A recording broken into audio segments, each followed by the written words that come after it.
So yesterday we got our first look at the Supercharged feature that's going to be in the game this year. For those of you who don't know what that is yet, basically it's any time a player has some kind of epic performance, they're gonna get a huge boost in the game. For example, all the guys from opening day yesterday and then today who just went off, had a big game in their matchup, ended up going all the way up to a 90 overall. There were cards as low as 70s getting boosted to a 90. That's going to be for 48 hours. We're going to see that all throughout the year. Not as frequently. They did it for all the opening day games, one player from each game, and they said it's going to be a rare occurrence. Hopefully it's not too rare. I want to see a lot more of these throughout the year because I think these are great for making stubs, great for BR, and just all around, I love the new feature. But we have like 8 more cards today. We had 8 more yesterday, so I think there's a total of 16 cards right now that are supercharged. Starting out, we got the Yankees, an epic game between the Red Sox on opening day. Josh Donaldson ended up hitting a walk-off single to give the Yankees the win. He goes from an 80 to a 90 overall.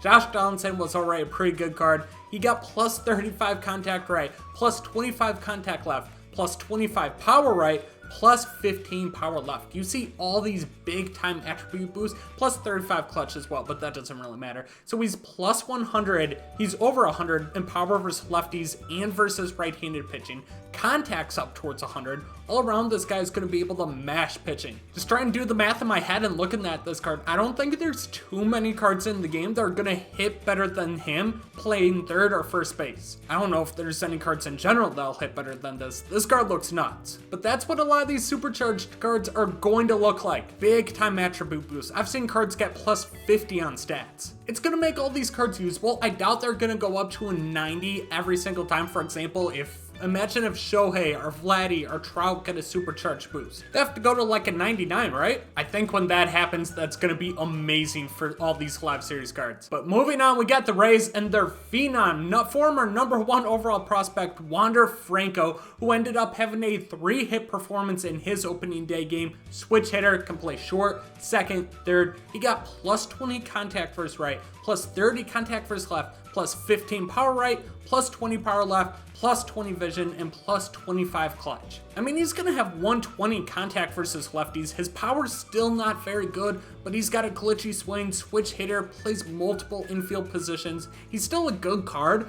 I'm gonna compare everybody to that Josh Donaldson card now, because that card was nuts to start out the video. I won't be surprised if that's the best one we see. This Wander Franco card's good, but it doesn't even compare to what that Josh Donaldson looked like. There were so many good games between yesterday's opening day games and then today's opening day games. One of them was the Blue Jays and the Rangers. The Blue Jays were down, I think, 8-0. And they came back, no, 7-0, and they came back, and they ended up winning the game. Teoscar Hernandez hit the big 3-run shot that ended up tying the game at the time. He got plus 20 contact versus righties, plus 35 power versus righties, plus 30 clutch. So he's going to have 111 power versus right-handed pitching. That's going to be huge. His lefty stats are already really good. Still not as good as the Donaldson. I mean, hey man, it's still going to be a fun card to use. Just every time I see one of these cards, I just reminisce about all the games that we've had today, and they were all crazy. Javier Baez and the Tigers walked it off on a ball that was hit off the wall, hit the glove, bounced up. The guy caught it. They thought it was a catch. They had to replay it, and they walked it off on a replay because the ball hit the wall. I don't think we've ever seen that, but this Javier Baez, like, they already made Javi really good compared to what I think he's worth. This card looks insane. Plus 25 contact right, plus 15 contact left, plus 15 power right, plus 10 power left, plus 30 clutch. He also can play shortstop, second, third, center field, 84 fielding. That definitely should have got a boost. He made an insane play, should have got upgraded there. 93 arm, 78 speed.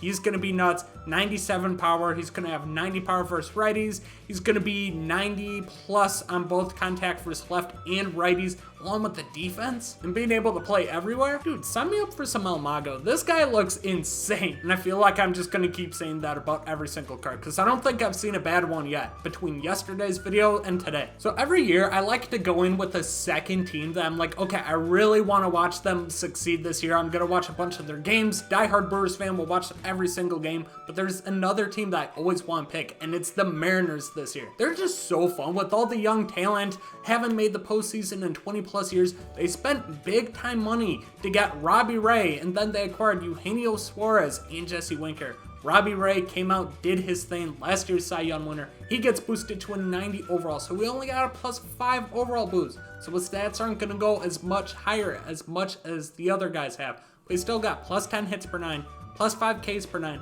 +5 walks per 9, +10 home runs per 9, +10 pitch and clutch, +10 control, and +10 break. Has a fastball, slider, knuckle curve, circle change, and a two-seamer. He looks good, but I think far and away this has been the worst card that we've seen out of the bunch. But then again, we've been seeing +30 to 40 on a bunch of different stats with a lot of these different cards because they had to get boosted so much. His best one, he got +10 a lot, so 93 hits per 9 is going to be really good. I think yesterday we got a card with like 101, I think it was Framer. So there are definitely cards that have already gotten supercharged that are probably better than this Robbie Ray. I feel like it's not fair to him. He only could go up +5 overalls. Or those other guys have had to go up anywhere from 7 to like 20 and they're getting insane attribute boost. So a little bit of unfair comparison. Not a bad card by any means. I just don't think he's the best. And I'm just gonna say, I think this is the best card we've gotten supercharged in the past 2 days. Kyle Schwarber made his debut, ended up hitting a home run to lead off the game. His first Philly at bat. He gets +35 contact right, +20 contact left, +18 power right, +25 versus lefties, +30 clutch. He can't play a lick of defense, 57 fielding, 47 speed, so you best put his ass at first base because there's no way in hell you should put him in the outfield. But he now has 100 contact versus righties, 89 contact versus lefties, maxed out 125 power versus righties, and 85 power versus lefties. This is a card that already was considered a god because, one, his versatility. He used to be able to play catcher. They got rid of that this year. He can't play catcher as secondary. But he always had a really good swing, and he just absolutely crushed balls. Now he's going to have 125 power versus righties. This is probably one of the best cards you can get for BR. And even if you're not playing BR, I would hop into a game and feel comfortable putting in my ranked seasons lineup, whether it be Stern at first base, or if you got Frank Thomas or somebody like that, having him come off as a bench bat, because that 125 power versus righties is going to play, especially with the swing. It's so easy, under control, and he just crushes balls. Oh my god, these cards are nuts, man. Kind of surprised one, Gavin Lux gets an upgrade, but he goes from a 72 to a 90. He drove in 2 runs, reached base 3 times, believe he had 2 walks and a single, but he can play second, short, left, center, right, so a lot of versatility there. Got +30 contact versus right, +65 contact versus lefties. They had to make the hits versus lefties usable. +25 power versus right, +30 power versus left, +35 vision, +45 discipline, +40 clutch. So not the best card in the world, but he's now going to have 90 contact. He's going to have 93 contact versus lefties, about 70, mid-70s power on both left and right. So definitely a usable card. 81 fielding, 85 speed.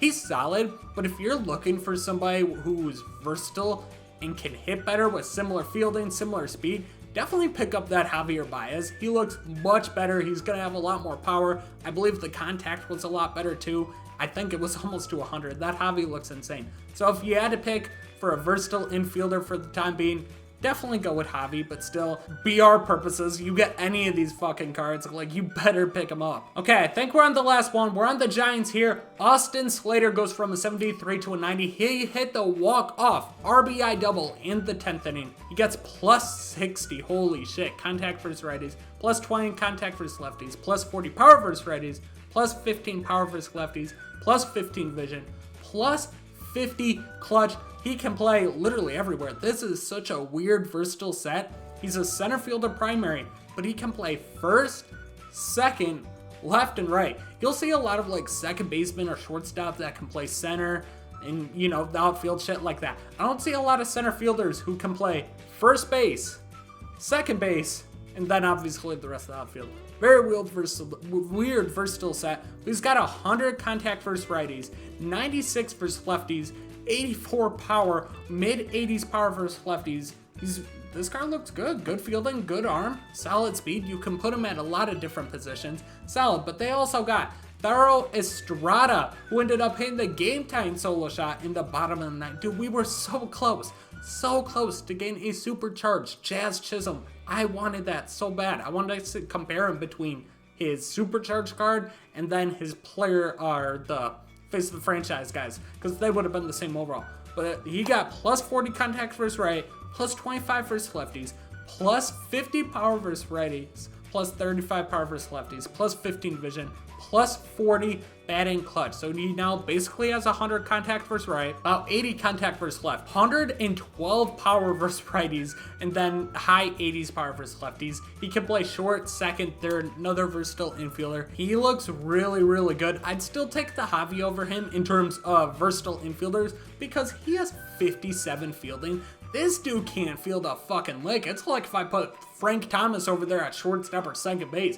You know he'll get in front of the ball, but he sure as hell ain't fielding it. You get him to mash. So similar to Thero Estrada, you're gonna get him to hit. Holy hell, that's a lot. But those are all the Supercharged players. If you haven't seen what we got yesterday, they are still in the game, I believe, till tomorrow night. So check out the video I posted yesterday. I went through all 8 of those. Those cards look absolutely insane. Ian Happ, bunch of other guys. And then we got these 8 or 9, whatever it was, in this video. They also look really insane. So in the comment section, let me know, what is your favorite Supercharged player that you've seen so far? I have a lot. I think that Kyle Schwarber has to take it. He looks damn good. But Josh Donaldson, Javier Baez, they're right there too. Ian Happ being a switch hitter, shit like that. I'm getting carried away. Like this video, subscribe to the channel if you're new, and I'll catch you guys in the next one. Peace out.